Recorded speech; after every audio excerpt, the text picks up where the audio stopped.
Good morning दोस्तों, मैं शिवा कुमार चौधरी स्वागत करता हूं आप सभी का मेरे इस यूट्यूब चैनल में। तो आज का हम लोग का इम्पोर्टेंट टॉपिक है कि मैट्रिक से जुड़े हुए साइंस के बायोलॉजी पार्ट के इम्पोर्टेंट क्वेश्चन है उसके बारे में आज हम लोग चर्चा करेंगे। तो पूछा जाने वाला प्रश्न है कि न्यूरॉन क्या है, इसके बनावट का वर्णन करें।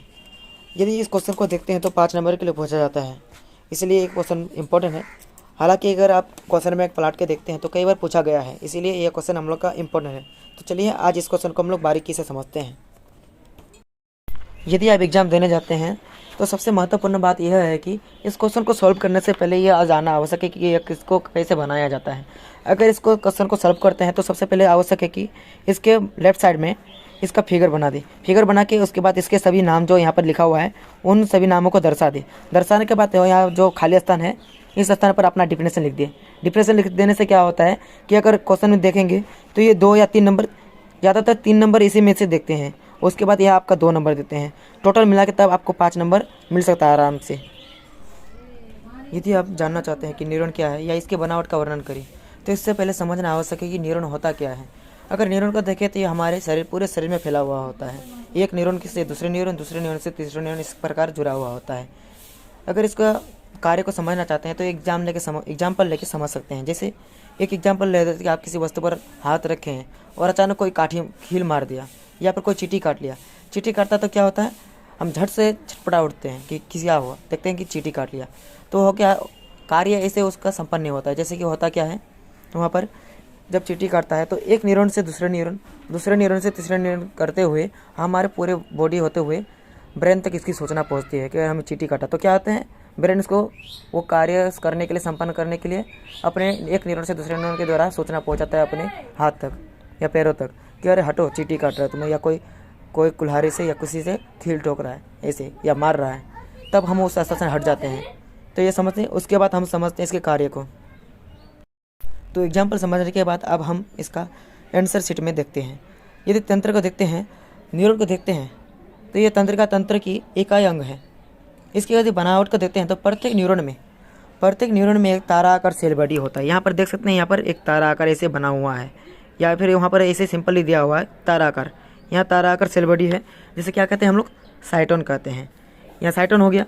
उसके बाद क्या होता है, साइटोन के कोशिका द्रव्य में जैसे कि एक सेल बॉडी है तो यहाँ पर कोशिका द्रव्य भी होता है। कोई भी सेल बॉडी होने से उस पर कोशिका द्रव्य होता है। कोशिका द्रव्य में होता है क्या, अनेक निश्चल कणिका होता है। जैसे यहाँ पर बूंद बूंद होता है उसे निश्चल कणिका कहते हैं। यहाँ पर जहाँ की दिखाया नहीं है वो निश्चल कणिका होता है। उसके बाद अगर देखेंगे तो इस पर एक बड़ा गोल संरचना होता है।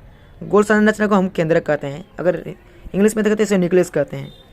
उसके बाद अगर देखेंगे तो साइटोन के चारों ओर एक तंतु निकले हुए हैं, जिसे कहते हैं हम डेंड्रॉन कहते हैं। डेंड्रॉन से अनेक शाखाएं, पतली पतली शाखाएं निकली हुई होती है, जिसे हम लोग डेंड्राइट्स कहते हैं। उन्हें डेंड्राइट्स कहते हैं। उसके बाद क्या होता है, इन डेंड्राइट्स के बाद एक तो यह छोटे छोटे रचना होती है डेंड्रॉन के। उसके बाद क्या होता है, इन डेंड्रॉन के अलावा एक डेंड्रॉन बहुत ही लंबा संरचना होता है, परंतु इसके डेंड्रॉन नहीं कहेंगे, इसका नाम यहाँ पर रखा गया है एक्सॉन हो गया। तो एक्सॉन के चारों ओर एक चर्बीदार पदार्थ होता है। यहाँ पर देख सकते हैं, यहाँ पर एक्सॉन है जो है उसके चारों ओर एक चर्बीदार पदार्थ है, इसे कहते हैं हम लोग माइलिन शीथ। यहाँ पर दिया गया माइलिन शीथ या मेडुलरी, इंग्लिश में भी इसको माइलिन शीथ कहते हैं।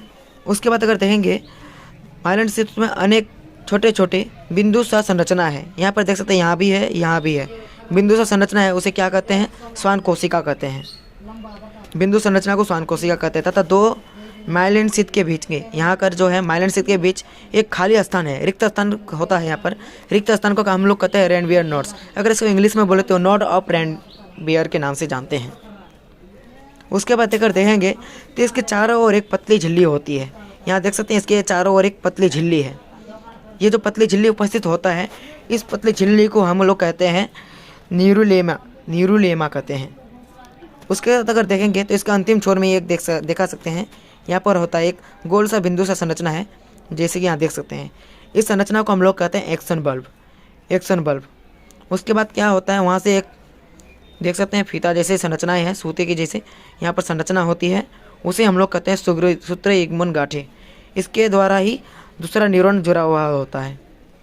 तो इस प्रकार हम लोग ने न्यूरॉन की संरचना को समझ लिए हैं और देखेंगे तो अगर न्यूरॉन का बनावट भी यहाँ से क्लियर हो गया। उसके बाद क्या होता है कि इससे एक न्यूरॉन से दूसरा न्यूरॉन बंधा हुआ रहता है। उसके बाद हम लोग देखेंगे तो इसके द्वारा हम पूरे वीडियो को समझ गए हैं और क्या होता है और किस प्रकार होता है न्यूरॉन का कार्य वो भी समझ गए हैं। तो आशा करता हूँ दोस्तों वीडियो पसंद आया होगा। अगर वीडियो पसंद आए तो लाइक शेयर कमेंट जरूर करें।